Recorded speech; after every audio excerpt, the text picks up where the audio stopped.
That going. Okay, good, good. Well, it's good to see everybody here. If you could just tell me a little bit about yourself, I'm going to just go down the line. We don't have a whole lot of time, but June, tell us a little bit about your film. Yeah. From Japan. My movie name is Reunion to Genesis. That movie is the Reunion series is a human science fiction drama set in a bar in another dimension. The tavern attracts customers from all eras. In the sequel, Genesis, the secret behind the past of the bar will be revealed. And next to me, she's Keiko Aizawa. She's a leading actress of my series. Yeah, Hey, awesome. Keiko. Awesome, Keiko. Tell us a little bit about yourself, Keiko. Me? Yep. Hi, everyone.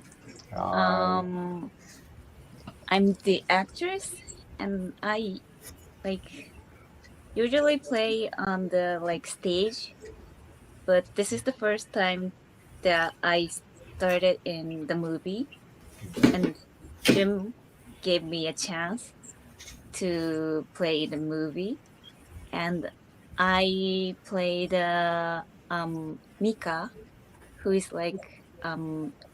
working in the bar, but that bar is many age people can come, Right. in the future or past or whatever, and I'm just working at bar, but my leg was gone, so my leg is just the cyborg kind of thing. Yeah, you're a cyborg. Yeah, half Yeah. cyborg. Yeah. Half cyborg. Very special. Yeah. Oh, And that's I awesome. meet many person like that. Right. Yeah. That's awesome. Quick note also, folks, I know that, we're slated for a certain amount of time. So if you want to come in a little bit, leave, come back, that's perfectly fine too. We Thank want you. folks to be happy and comfortable. We know that everybody's on a tight time. And I know you're on a tight time, Keiko, especially since it's probably it's late, it's wee hours of the night over there right now. So Yep, in Japan. yeah, no, I thank you for that. Thank you for your time. And You're welcome. Matt, how you doing, Matt? You're local to Florida, right? Yeah, I'm a straight Miami boy. I want to get more specific. Hi, Aaliyah. Yeah, congratulations. Thank you so much for being part of the festival. It's hard for us to get local content. A lot of stuff is grabbed up and is gone, so thank you for being part of the festival. We really, really appreciate that. Tell us a little bit about yourself. Well, first, thank you for having me. And I graduated with my bachelor's degree in film just last year. This film was my thesis film, and it was just my first little mark on the horror genre that I wanted to do, and it was quite the tedious little process. It was my first short film direction in over 6 years since I had initially stopped my degree. Then I finally finished it.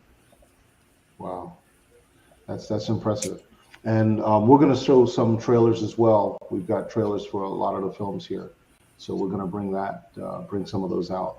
Right now, there's a little tiny man. How do we make this a little bigger? Anyway, this can't be bigger here. So let's just start showing some trailers and talking about them. So we're going to play Reunion. 不思議よね。でもなんか温かい気持ちだけは残ってる。気持ちね。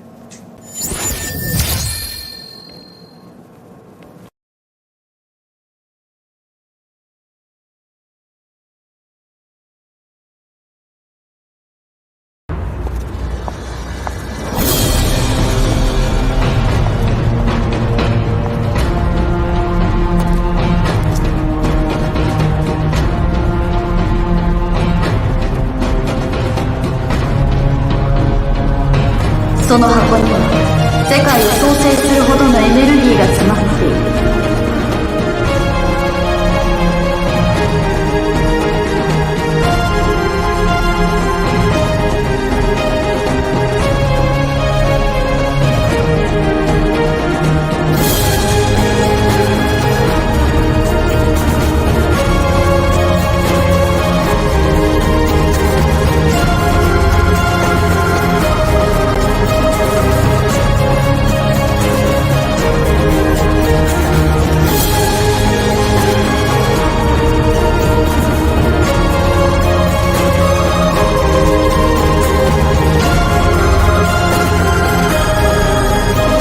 Awesome. We're going to show now a clip from Noman.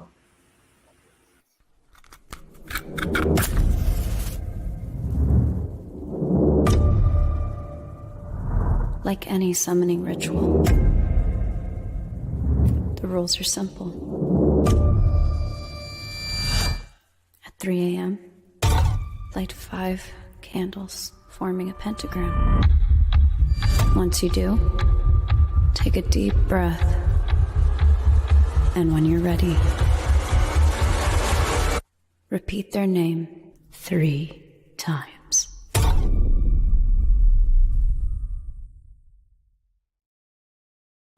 Whoa. All right. One thing to also know about the history of MiSciFi.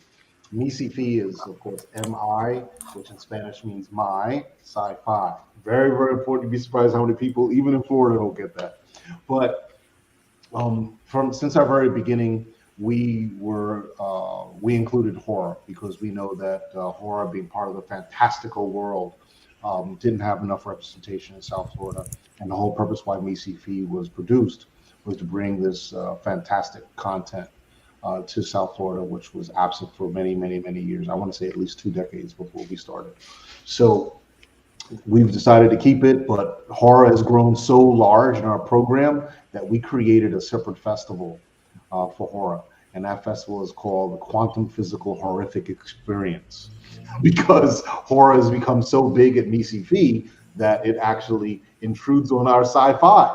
So if you're into horror, you're really into that, we recommend folks go in that route because you're going to get the same exposure, international exposure that MiSciFi offers. And we continue to respect the brand. Moving on down the pipe, we've got Derek Rommel. How you doing, Derek? Oh, just peachy keen. Can't complain. Okay, great. Can you tell us a little bit about where you're from and a little bit about To Yeah, so I'm from Salt Lake City, Utah. I live right up nestled against the Rocky Mountains. And long story short, I was a few years ago accepted to film school at Chapman University, where the Duffer Brothers came out of. And I kind of waited around in my mind and I said, I think I'm just going to take the money I would have gotten to get a film degree and go make a short concept. And so I raised $50,000 on Kickstarter and shot To Air, which is our little sci-fi piece in Utah and the Oregon coast in the Northwest U.S. Yeah. The film was shot in Oregon, yes? You said that? Yeah, Oregon and Salt Lake City proper, both locations. Wow. Yeah, it's a really good film. It's done very well, and I'm going to make it a little bit larger here if I can do that. I don't want to break anything. But see here, folks, you can see To Air. It's a really nice film. I'm going to bring up some more of your slides. I'm quite impressed with this. So but while we wait for that, tell me a little more about what you have going on, TL Westgate. Me, I'm just glad to be back again. Unfortunately, I got home from a trip to Europe and Africa on the Saturday of your festival, so I couldn't make it this year. So I'm really glad to be here on the video with you. Man, what an excuse. Sorry. TL Westgate is a phenomenon by himself. He has he's been in the festival every year since we've started this. So I got to come up with another film for you for next year. I don't know. All I can tell you, folks, is that TL Westgate, and I want to say it's part of your success has to do with a 48-hour film festival that's over there.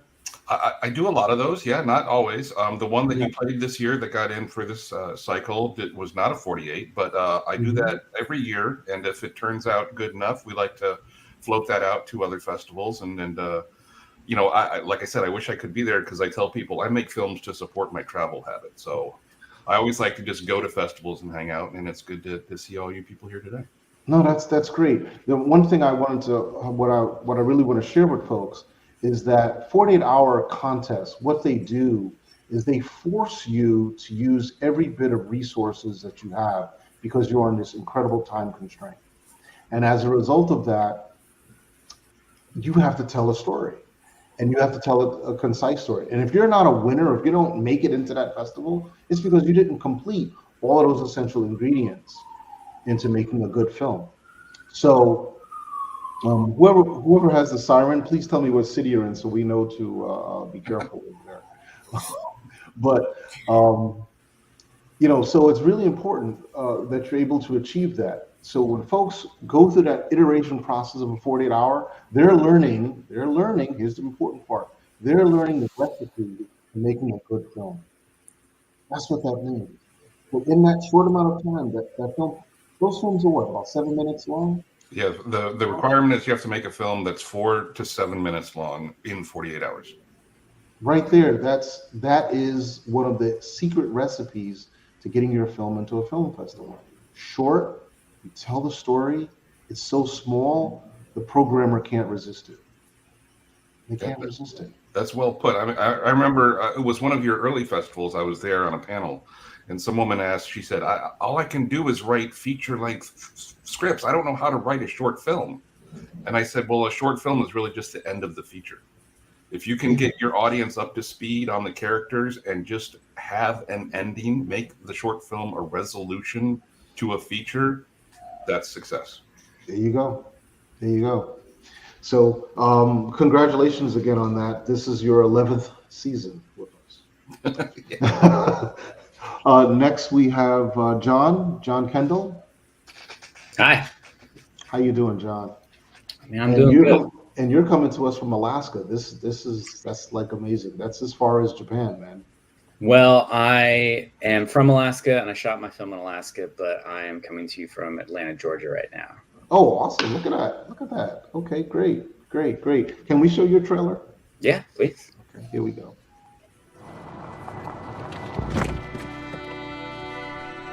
What are we doing here, Amy?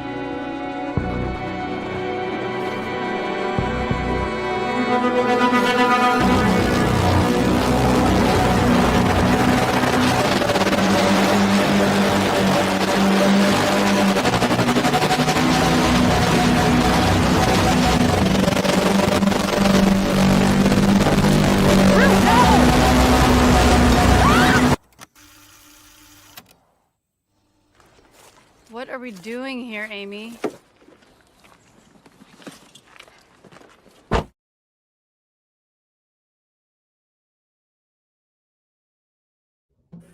There's some secrets in that one, folks. there's some secrets in that one. Very good, very good. So let's I don't want to leave anybody out. Hold on a second. Gnu Benton. How you doing, everybody? Good, thank you. How are you, Troy? Doing well, buddy. Doing well. Glad to be back. Thank you. And we also have Yazzie, right? Yes, Rachel is one of the stars of The Dim, my feature film. Hi, how are you, Rachel? Thank you so much for joining us today. I'm good. How are you? Doing very well, thank you. So tell us a little bit about yourself, Rachel.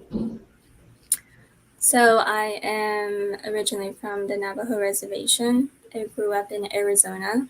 I moved out to New York City in 2017 because I got accepted to a film school for acting for film and TV. So that's how my journey started with acting. And from there, I just had to, do my thing with trying to go out there. And I ran into GNU, and that's how I'm in The Dim. I play Lisa, who is Troy's girlfriend, and it's just a lot of craziness that goes along with being with him, and I had to do what I can. Yes. I enjoyed your performance. It was very good, well scripted, well acted. Some intense scenes in the film. You, as well as with in combination with Dylan, your roles were quite good.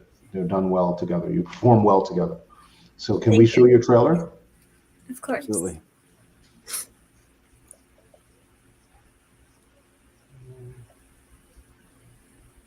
Let's see here.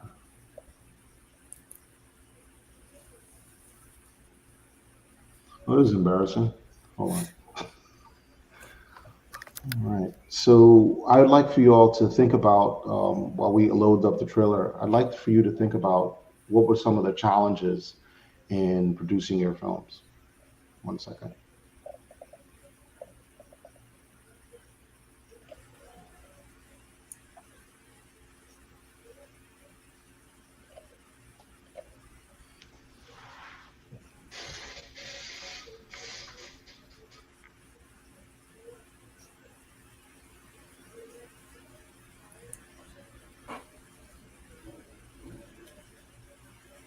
All right, here comes the trailer.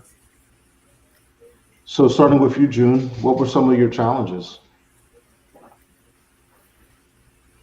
Me? Yeah.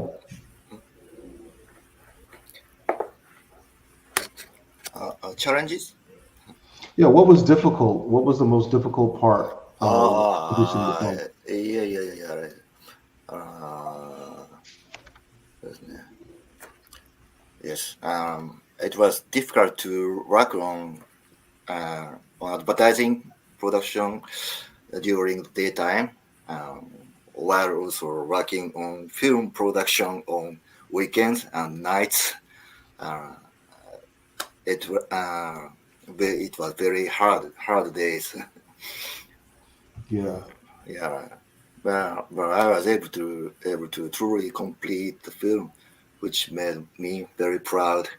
I also think that it surprised and influenced my friends in some way. Yeah. And Gnu, since we're still on you here, what were some of the more challenging components? I think one of the biggest challenges basically was just coordination of time, since it was a very independent made film. Making sure that all of our actors had availability all at the same time in order to make our film. There was a lot of instances where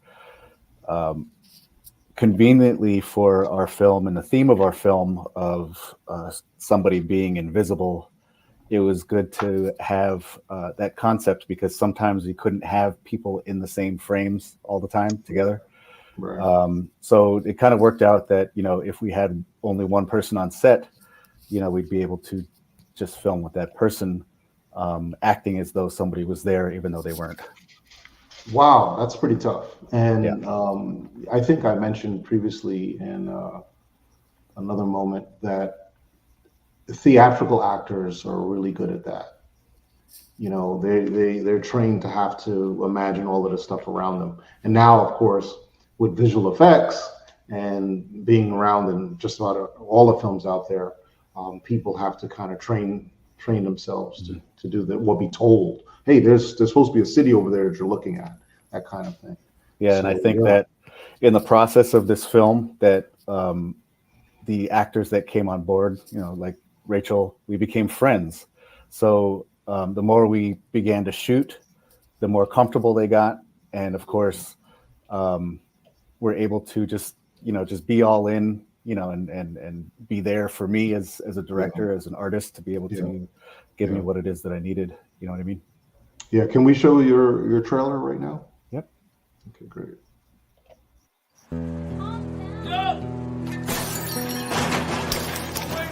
So, who is he? I told you, I don't know what you're talking about. I'm so blind. Go get banged out. You okay? You've been awfully quiet today. I just keep hoping that he could change.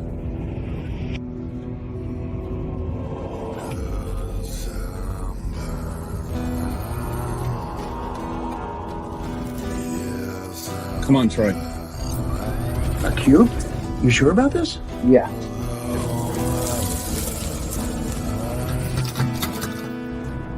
Who are you? Take your feet back.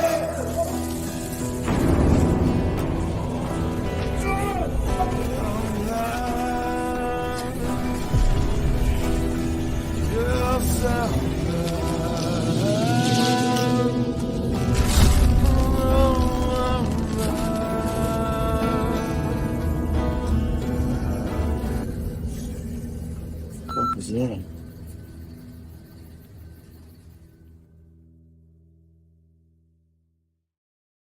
Man, I got the chills just looking at that.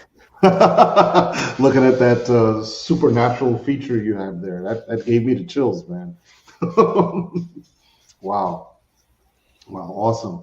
So here's some clips here. I have some photography from To Er. Is that the right pronunciation, Derek? To Er?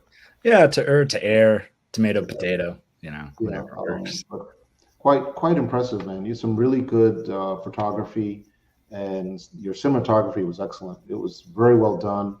The costumes they had, and the framing.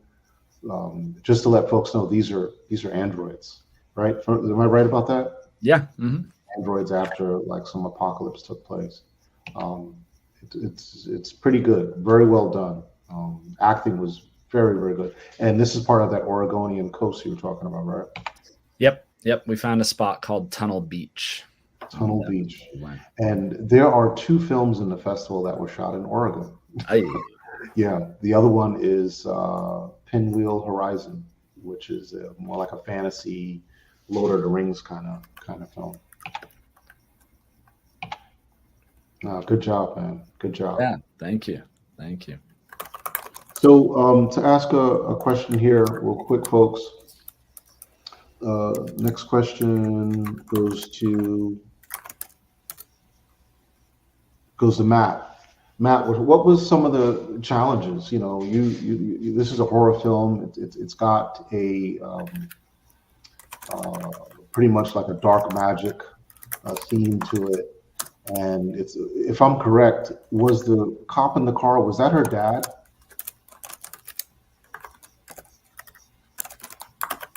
Is Matt still there?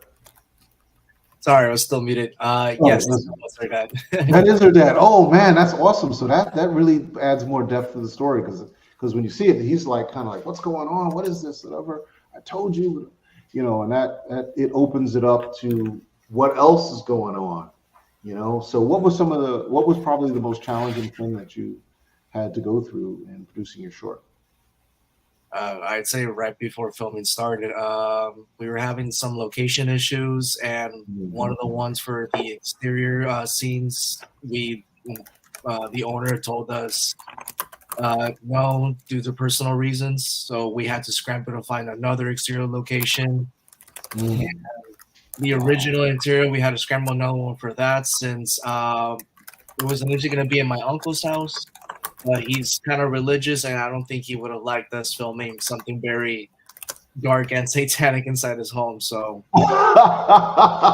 yes, because it is a setup, and if folks don't know, and correct me if I'm wrong, Matt, but in not just Latin culture, but in particular Caribbean Latin culture, things like Santeria, Obia,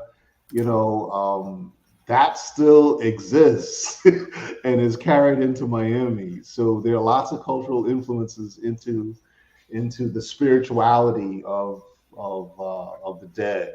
And anybody else want to chime in on that, please do, because I know there's some folks in the room that understand about recognizing your ancestors. But a lot of this has other symbolism behind it, and for some bizarre reason, it's a very hot topic still to this day in Latin communities. So yeah, on weekends you see folks coming out wearing all white. They just finished something. That's a popular thing. Yeah. So Kiko, I've got a question for you, because I know you have a limited amount of time, and can you tell me, where do you see, can you share an unexpected or memorable moment that left a lasting impression on you in the production of this film, of your film?ケピさんに質問で。マイク。Oh, she's muted. Oh, let's see. 音声が入ってない。 She muted herself, so I can't unmute her. Sorry. It's okay. I just cut out my mic. Sorry. That's fine. Um, You want me to ask the question one more my view time? was Or? stopping, so could you repeat the question Absolutely. again? Sorry. Absolutely. So, can you share an unexpected or memorable moment during the production that left a lasting impression on you?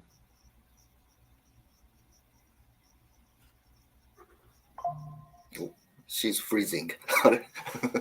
What? Japan's supposed to have better internet than we do. Sorry.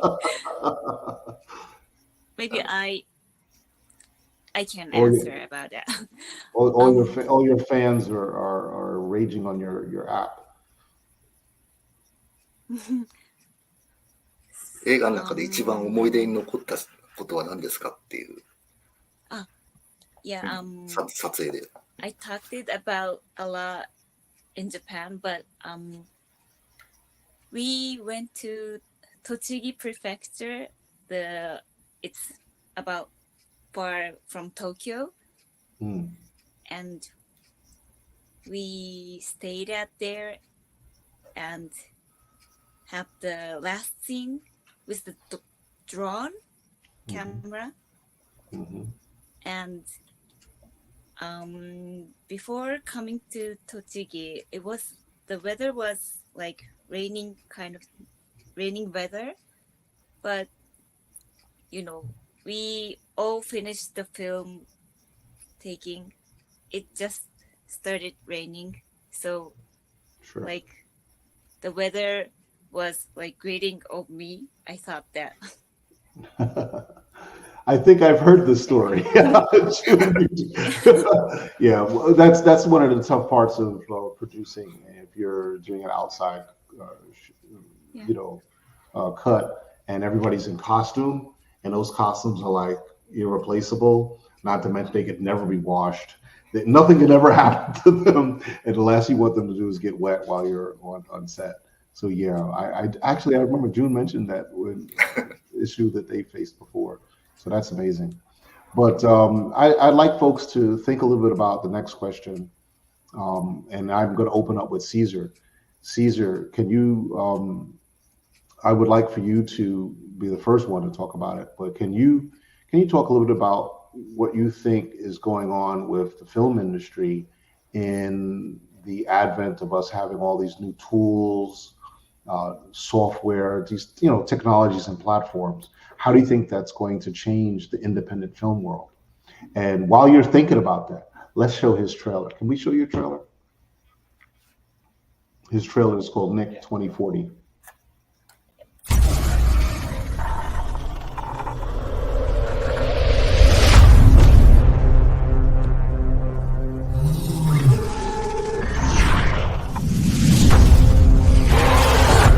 This isn't real. The death of General Michael Colt has sparked widespread concern due to the fact that it appears to be the first known case of a robot allegedly killing a human being. The causes of this tragic incident are still under investigation, but it has raised troubling questions about the potential danger of advanced artificial intelligence. We must take the risks posed by these machines seriously and prepare for a future where robots may not always act in our best interests. This incident should be a wake-up call for all of us to have us about the ethical and social implications of creating machines that can think and act like humans. You see that? Yes, it's a jumper. I guess they are attacking us. They are destroying everything. I need to get out of here. We understand that this news may be unsettled, but we want to assure you that we're taking all necessary precautions to ensure the safety of our citizens. We ask that you stay indoors and avoid any unnecessary travel. How am I supposed to fly this, Nick? I have zero experience, only in the simulator. Don't close the door. Nick! 35. Connected. What? A transformer? No shit! Nick, the exit! Can you open it? Nick! Nick!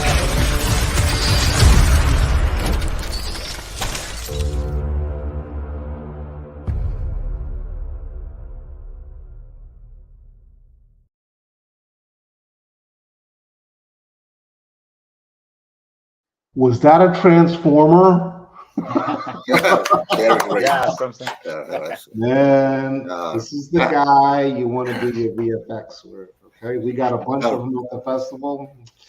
We got a lot of really good VFX guys at the festival. This is one reason why you want to come and meet some of these characters. Thank you very much. Mr. Troy. Yes, sir. Yes, sir. Here in Japan, very midnight. And Yes, yes. And I have early start tomorrow. Yes. So we will leave. Yeah. Yes. Thank you so much for coming. Yeah, thank you. Thank you for coming, folks. Thank you. Thank you for See you inviting again. me. Arigato. Arigato. Good night. Live long Good and night. prosper. Yes, live long and prosper. Absolutely. Thank you. Good night. Good night. Good night. All right. So, Caesar, if you can go ahead with your Yeah. thoughts. Thank you for having me. Thank you for share trailer and support this hard cause. It's make this kind of short films, independent films. Yeah, I guess I think that the technology is came for a revolution now.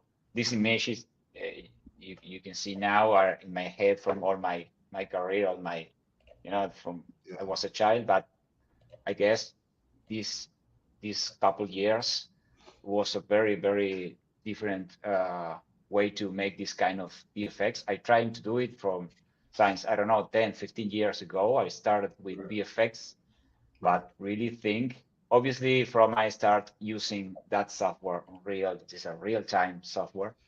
It make a very change of everything, and it's changing so fast right now. And from the a couple years until now, the AI is making a lot of changes too.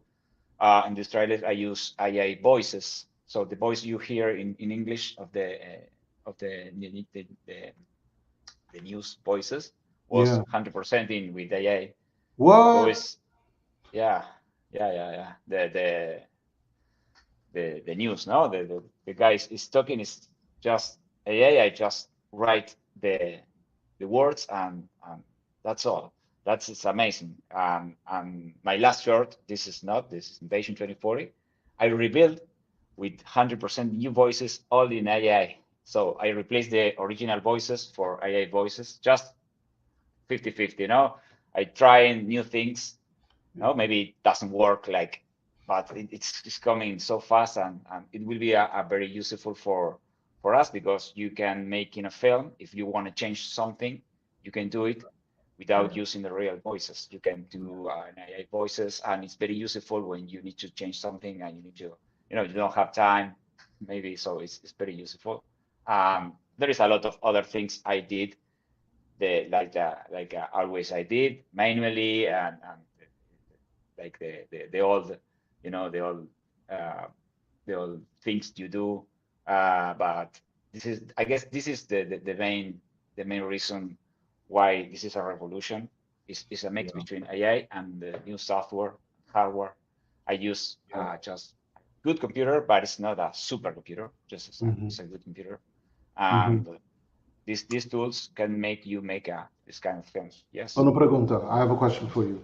Regarding your computer, are you using computers with GPUs, or do you have the new computers that have the GPU capability in the chip?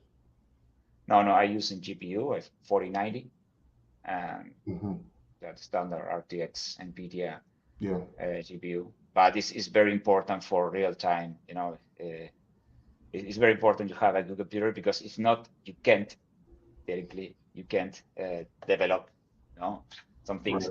With the older way to do VFX or CGI was you can do it by passes different. You can render in, for example, the reflection for one side, the effects for another side, so you don't need to a huge computer. In this time, I did everything in one pass. So this is faster, this is very useful, but you have to have a very powerful computer to develop this kind of renders. But it's useful because you can do hundreds of shots in weeks, and obviously I have my regular works, my regular jobs, which I have to do this in my spare time. So you don't Mhm. have a lot of time. I guess Mhm. everyone is in the same situation, or almost. Our dream is just live 100% with our shorts, but in this case, Right. you have to do in spare time. So this kind of tools is very, very useful. Impressive. Impressive. Anybody have any questions from the crowd? Caesar is you're still putting together that workshop? It's What? Caesar. Are you still putting together the workshop? Yeah. Yeah. Right now, no. No, I'm saying, are you still putting together the workshop that we're going to have the video so that we can share the video, the workshop video? Are you still putting that together? Oh, if I have the workshop, If you if esa tu hacer, are you still making the workshop? si lo hice, if I did. Yeah, yeah. We'll talk about it offline. But you were planning to do a little VFX workshop. Yes, Um, yes, yes, yeah. yes, yes, yes. Yeah, so that folks could see this and what it's designed to do.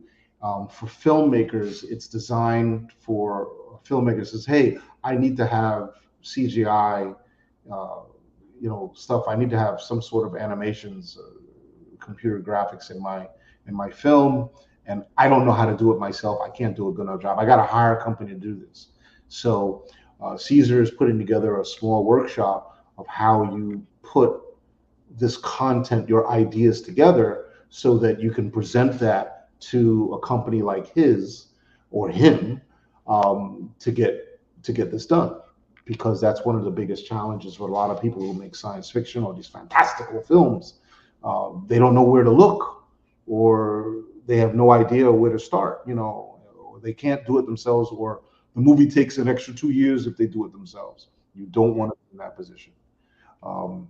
If you're a filmmaker and you really are all about making films, you want to make a film every year, minimum every year, if this is your life, if this is your business.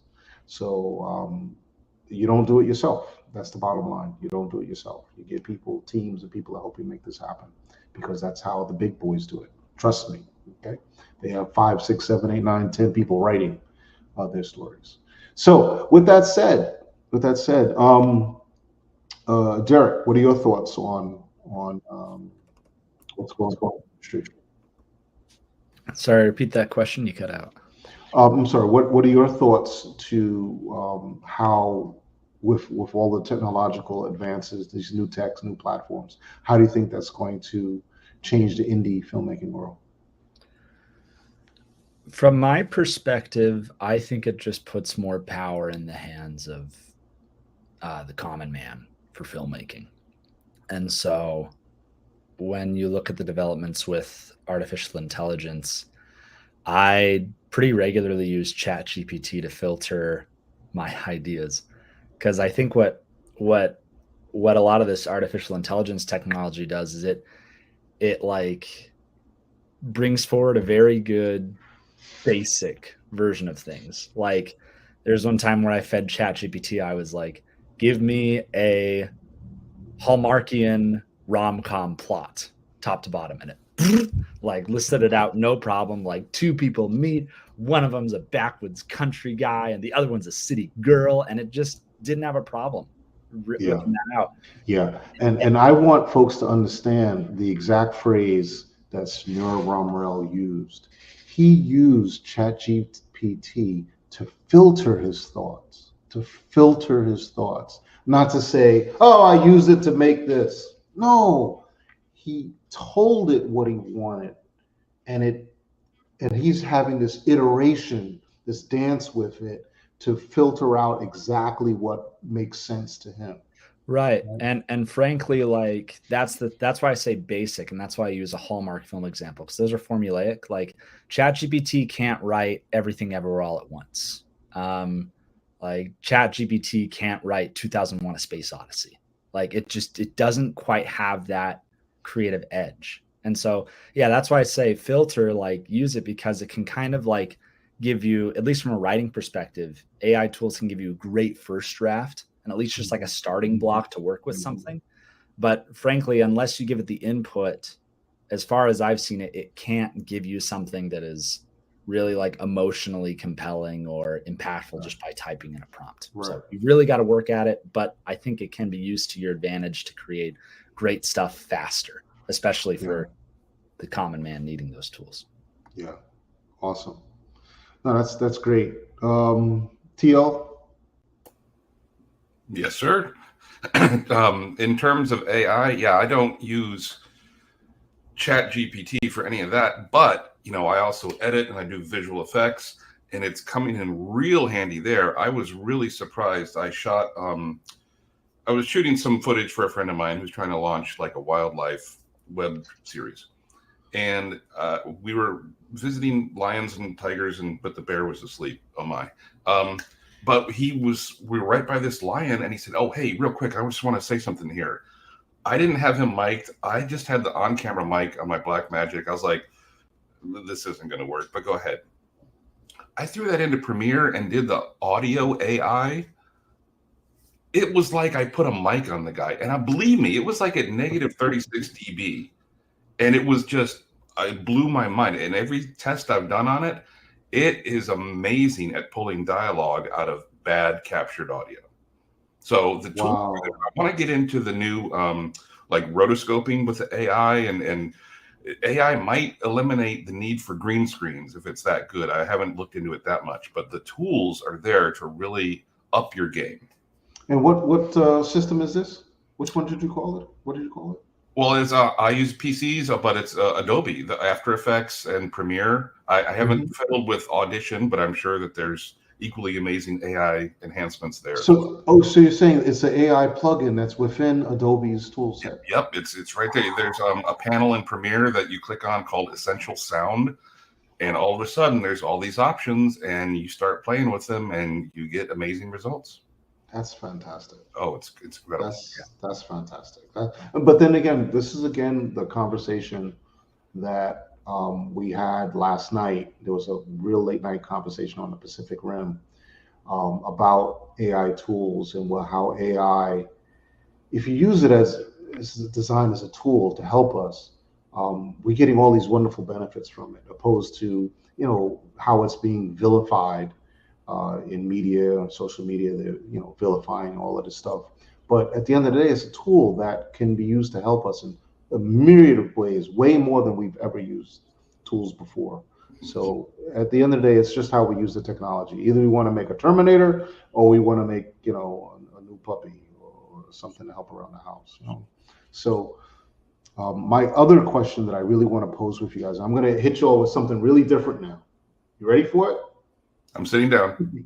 So there's been a consensus, not a consensus, but I've been speaking with a lot of the filmmakers who wish they could have been in the festival, because there are a lot of films that didn't make it. About 20 films that were cut that really should have been part of the festival, but we just don't have the space. And we already took on an additional 20 films that we didn't have the space for, and we put them in the virtual film category, because they really wanted to be part of the festival. So your film doesn't play at the festival, but it'll play at the virtual festival, and you still get a selection. That's what happens. That's kind of the situations that we deal with here. But someone had proposed that their writer, they're a really good writer, they've got dozens of books, and they said, I really want some of my stories to be turned into films. How do I do that? Now, he said he's having a hard time with his films, his books, his stories in Hollywood. He's like, I've been there, I've tried talking to these people, I've been doing this for decades. I can't get it done. And it just dawned on me. MiSciFi, at the end of the day, is a filmmakers festival. We get a lot of filmmakers that come to MiSciFi for whatever the various reasons are. And we get screenwriters that come to MiSciFi because of our screenplay competition. And I'm saying to myself, in the past, we had money people interested in the festival. Money people, okay, who they invest in films. They have these mechanisms, they invest in films. And I said, I wonder if we can get them to come back to MiSciFi. And I'm having this conversation with this particular individual who's a screenwriter. And my question is, do you think it would be a good idea for us to have a networker at the festival specifically in mind for filmmakers who want to make films and get new stories? That's my question to you all. Definitely. Anybody? Yeah, I think that's a great idea. I mean, it just kind of opens up for people to get new ideas, and then people with those ideas to open up to filmmakers. I mean, it's just another networking thing. Yeah, you've been to the festival, so you know what it's like. And there are a lot of filmmakers there, and screenwriters come because we actually perform a page of a script as part of the award for the screenwriter at the festival. So they're there and they're dying to sell their stories or option. There are many ways to sell a story. You don't have to buy it outright. You can option it. There are all of these different ways that you bring screenwriters and filmmakers, directors. Think of a filmmaker. Filmmaker is a studio, right? So the filmmaker eventually becomes a studio, okay? Or a director of that's under a studio. And those studios are looking for stories. They're dying for stories, good stories. Now, they may be looking for certain stories that you don't write. So how do you get in? In today's world, today's technology, it's done for a fraction of the cost, as we all now have spoken about, have seen, et cetera, et cetera, et cetera. So the question then is, how do we bring it together? And I think it dawned on me this week that MiSciFi has that ability to help facilitate. Say, hey, we're going to have a bunch of filmmakers, screenwriters going to get together, and if these guys say they want stories for their next film, because believe it or not, you may have a great story and it's great to you, but that great story to you may not be well received by the broader audience. At the end of the day, you want to sell seats. You want to sell seats. You want to sell views on streams. You want a film that a lot of people are going to like. And that number for a lot of people, guess what? In reality, if it's just 100,000 people, it's probably paid for your film. Okay? It's probably paid. How many people here have budgets for their feature films that are under $250,000?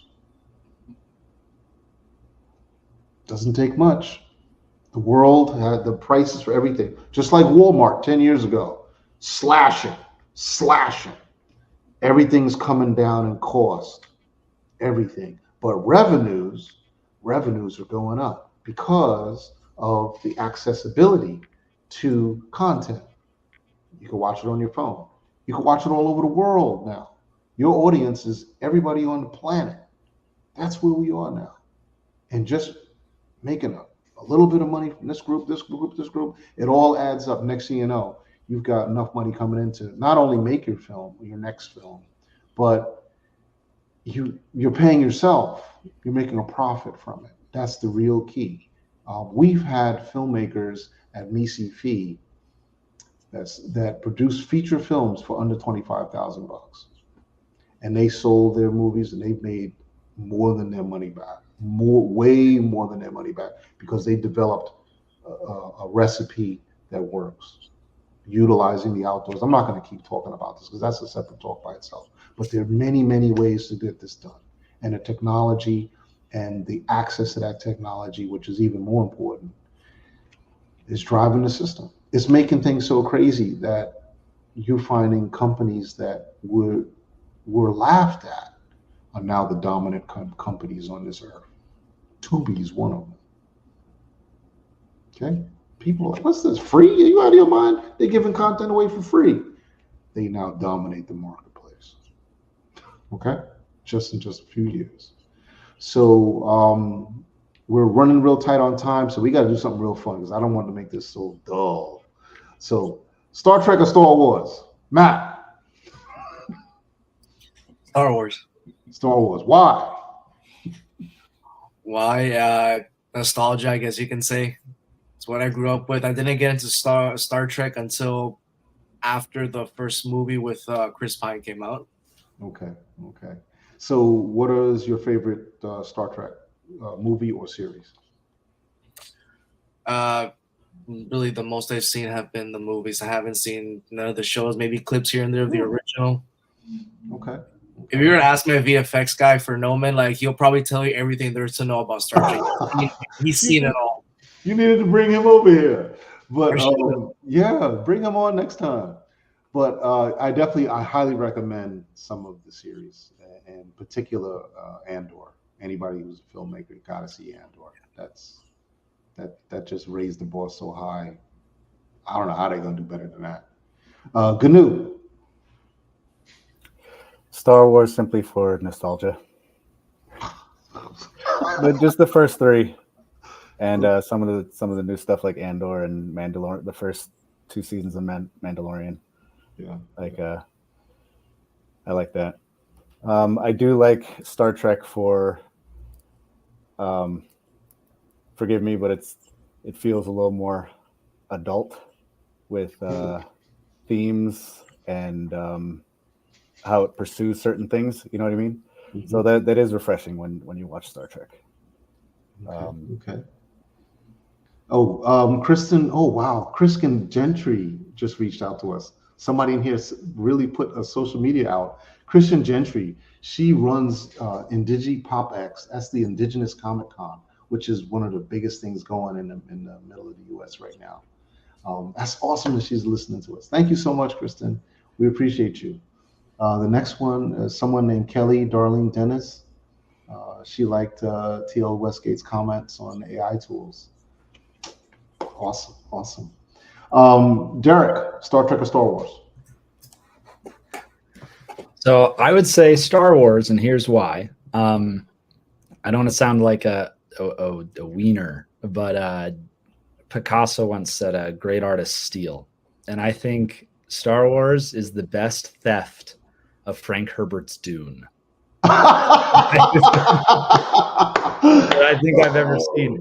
And the reason I say that is because pretty much everything is stolen. If you look at the script for Alien, it was just like the writer literally said, I stole from this sci-fi novel, I stole from this sci-fi novel. And like even Frank Herbert was stealing stuff from a princess of Mars, John Carter way back in the late 1800s. Yeah. I think Star Wars is the best steal in terms of sci-fi between the two. And I think because of that, that's why it's as lucrative and insane of a franchise as it is. But with that, I do have to go. I have to get my wife to work. So thanks, buddy. Thank you so much for joining us. We really appreciate you. Look forward to catching up again. Okay, we'll see you. All right. Caesar, Star Trek or Star Wars? Oh, I have to say Star Wars, but Star Trek is. I guess they use my first CG software to develop some, which is lightweight. So I have, but I prefer Star Wars. I don't have so much. I'm not so fanatic of this. But I prefer Star Wars. Mm-hmm. Like I don't know exactly why, but this is I can say that Star Wars. Yeah. It's because of Robotech. Anyway. Yeah, Robotech can be. Right. From Instagram, we have the best Saturdays of our lives. It's saying Star Trek Classic and New World. That's the New World Star Trek, which is really, I think that's really so much. It's really good as well. Okay, John, Star Trek or Star Wars? Star Wars. But I will say to piggyback off of the gentleman from Utah was saying, Star Wars doesn't just steal from other sci-fi; it steals from other genres in really effective ways. Lucas talked about how much he directly took from Kurosawa. Mm-hmm. I mean, the Jedi are very, very much samurai figures. Yes. And then I think that's what's really cool about what a lot of really great sci-fi can do is it can take from other genres. Blade Runner takes a lot from noir, and but I will say, when I was a kid, I did probably watch every episode of Next Generation, Deep Space Nine. So those hold a special place in my heart. I haven't really watched them since rewatched them as an adult, but I bet they hold up. Oh yeah, they do. There are people that are going crazy about them right now. And just for folks, if you don't know, Star Trek Deep Space Nine, how many years was that? 7 years? 7. 7 years of content. It's considered the best writing of Star Trek. It's considered the best writing of Star Trek. So it's definitely worth a rewatch. There's a big push to make it HD. So there's some HD episodes, I think, or clips out there now.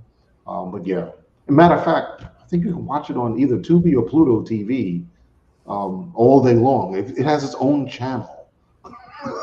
So it's nuts. Do any of the Deep Space Nine characters factor into the new iterations of Star Trek, like the Chris Pine series? No. Shame. Well, the Chris Pine timeline is before Deep Space Nine. Oh, of course. That's not good point. That's, good point, T.O. Shatner's character. Good point. All I can tell you is that the Picard series that so many people were gassing out about, its third season was totally Next Generation. It created such a buzz. There's now, I think, they finished making Section 31. Is that right, T.O.? I've heard different things about that. I don't know if it's going to come to fruition or where it stands right now. But not only that, but there's a Worf. What's the name of 709? Yeah. Jerry Star Ryan. Trek Legacy. 709? Yeah, Star Trek Legacy, which is 709 and Worf. I heard that's supposed to happen. And Picard's son. Look at that. This guy is wow. That's all I got to say. Thanks for Shatner. That's all I got to say. Thank you, Shatner. Thanks for really carrying the flag and pushing and staying alive. I'm a huge Trek fan, folks. Love Trek, but I absolutely love Star Wars as well. And to me, Andor totally blew it out of the water. That's why I was saying I highly, highly recommend every filmmaker, every sci-fi filmmaker watch Andor. It's the epitome. It's the very best of Star Wars. It doesn't get better than that. So with that said, folks, that's it for us. Thank you so much. Thank you. You did a fabulous job. I hope to see you again real soon. And please share the content, the links for the festival, for the virtual festival. I know not everybody's film's in the festival. We honor those facts, but it's one of the ways that really gets your work seen and keeps us going. So, and if you're in Florida, please come to the festival. Please hang out with us. Please break bread with us. Bring all of your friends, especially when it's free, when we do those things. So it's a wonderful experience. You get to meet a bunch of filmmakers from all over the planet, and you never know where that's going to go. You may end up making you might end up making a film that makes millions of dollars. Trust me, it can happen. We're at that timeline where it can happen. You're living in the very best days. And I think a new golden age of science fiction where it can happen. All the best to everybody. Thank you for being with us, and see you again. We're checking out. Bye-bye.